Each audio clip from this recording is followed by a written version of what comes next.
Hey guys, welcome back to the channel. It's WinterhelmGames and we're back with more Star Trek. Yes, it almost rhymed, pretty much. But this one now is from Generations. I don't think I've done this one yet, but it's basically the death of the Enterprise D. Now, I have seen Picard, and it's been great to see, and I think most of the fans have went wild to see that the Enterprise D actually came back.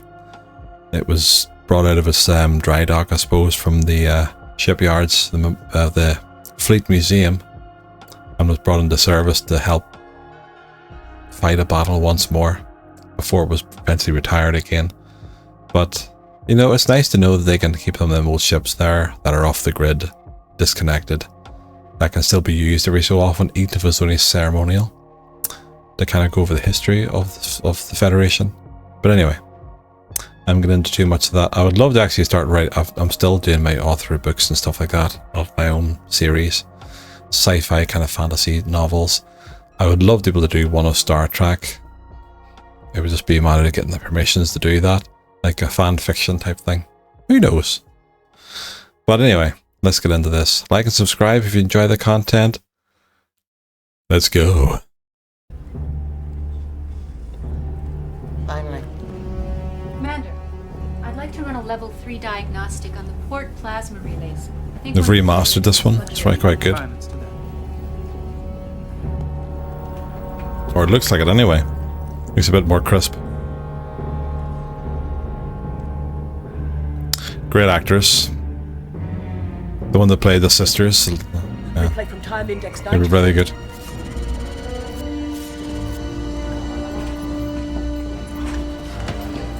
Magnify dissection and enhance. Ha.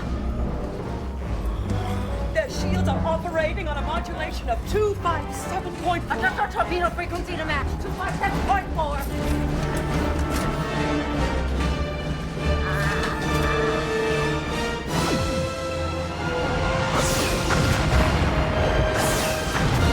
They have found a way to penetrate our shields. Lock phasers and return fire. This is where you start to see the differences in the captains or the commanders. The first thing that Janeway would have done would have been hard about, get us out of range. Wouldn't matter of firing back, it would just get us out of range first and remodulate the damn shields. But you see the differences in some of them. Like I did like how Riker just went, feck this, to start firing back at them. But yeah, because they've done this in Voyager as well. Whenever there was one episode where they were constantly modulating the shield frequency, to fuck was like every 10 seconds or something like that.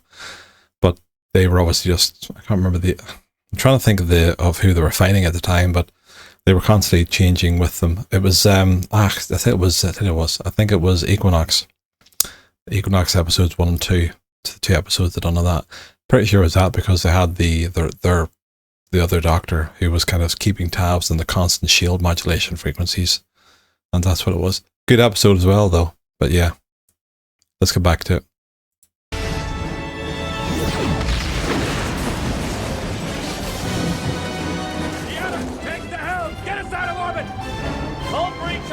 So Deanna is the last helmsman of the Enterprise D at the time. What do we know about that old Klingon ship? Any weaknesses? It is a Class D-12 bird of prey. They were retired from service because of defective plasma coils. Plasma coils? Is there any way we can use that to our advantage? I do not see how. The plasma coil is part of their cloaking device.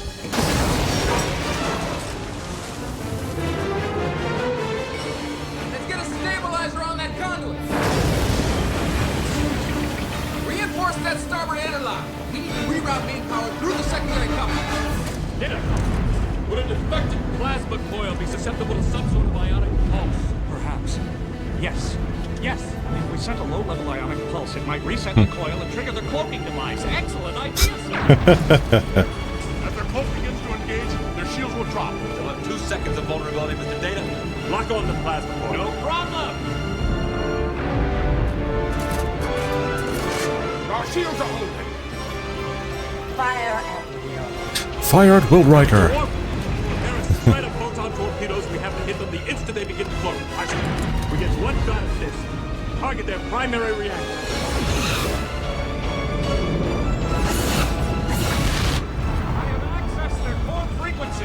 Initiating ionic pulse. Make it quick!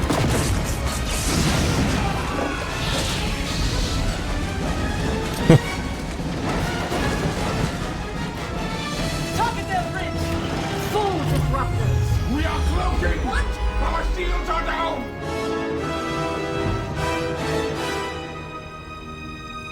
Fire. Fire.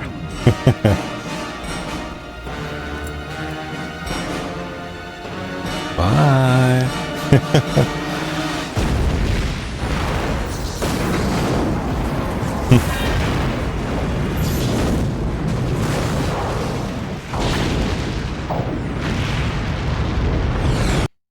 I think we've seen that typical explosion of a galaxy, a bird of prey in a few different episodes of Star Trek across different seasons.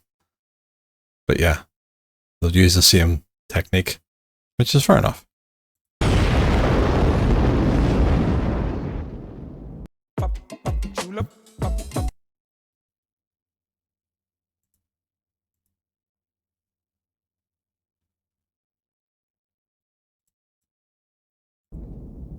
Okay. Yes! Must have been that last torpedo. Forged a bridge. I've got a problem down here. The magnetic interlocks have been ruptured. Coolant leak! We have a coolant leak, everybody! Let's go! Let's get out of here! Everybody out! Let's move! Let's move! Let's go! Bridge, we have a new problem! 5 minutes for a warp core breach. There's nothing I can do! Deanna, evacuate everyone to the saucer section. Mr. Data, prepare to separate the ship. Must have been, I suppose it would have been emotional as well, because this film was the first film kind of representing the end of generations of Star Trek generations, really, of the entire series, entire seasons. You know, it must have been emotional for the cast, you know. Especially this part. Starship separation in 5 minutes. Going straight down. Was it Mazarian?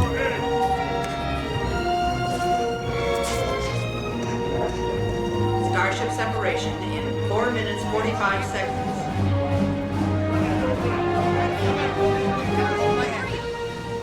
All right, let's move them out. Let's go. Take them out. Dr. Crusher? Starship separation in 4 minutes 30 seconds. Here we go, folks. This way!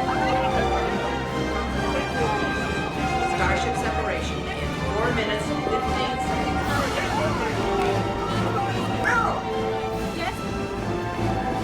There's no one here with these kids.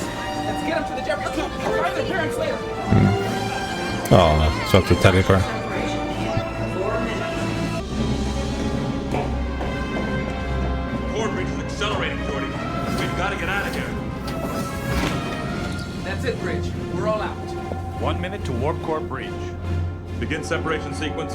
Full impulse power once we're clear. Warp core is going critical. I wonder if it would have been easier or quicker if they had the energy then to perhaps start beaming them off from this, from the...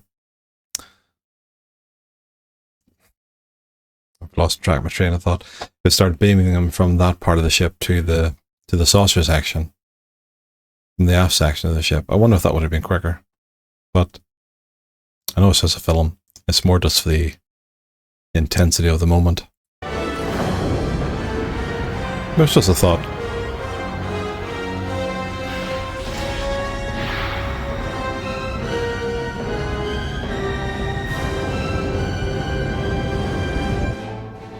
Separation complete. Engaging impulse engines. Core breach in progress.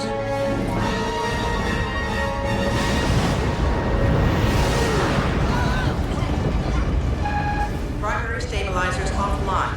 Engaging secondary systems. You kind of miss that voice as well. Majel Barrett does the computer voice. Who was obviously Deanna Troy's mother in the series as well. Rest in peace. Report! Cap controls are offline!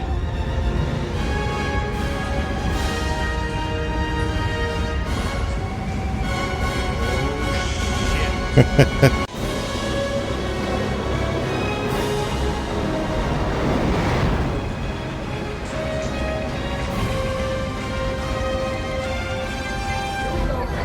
around this corner.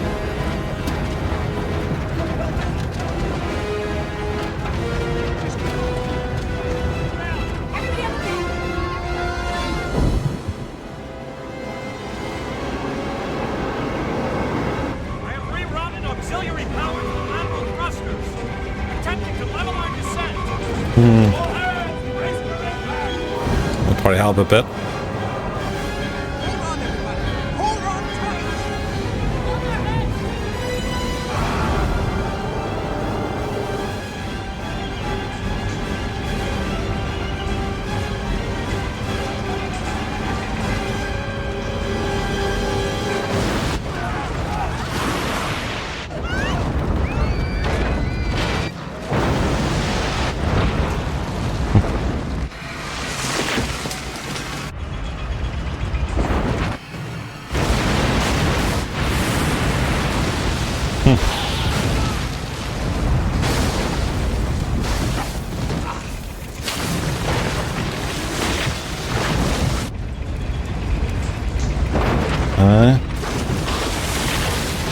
It was hard to see the Enterprise D go, to be fair. More than the rest of them.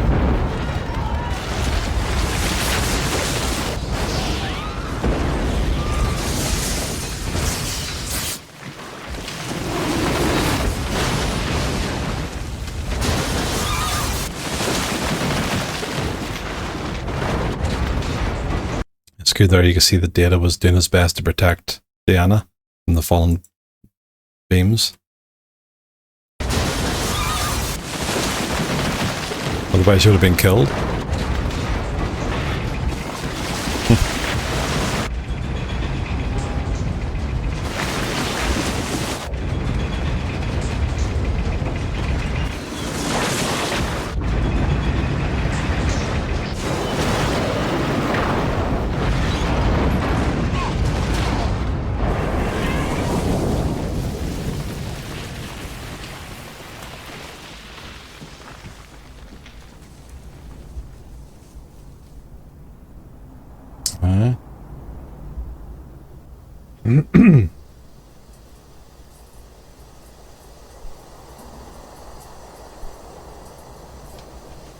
I'm okay.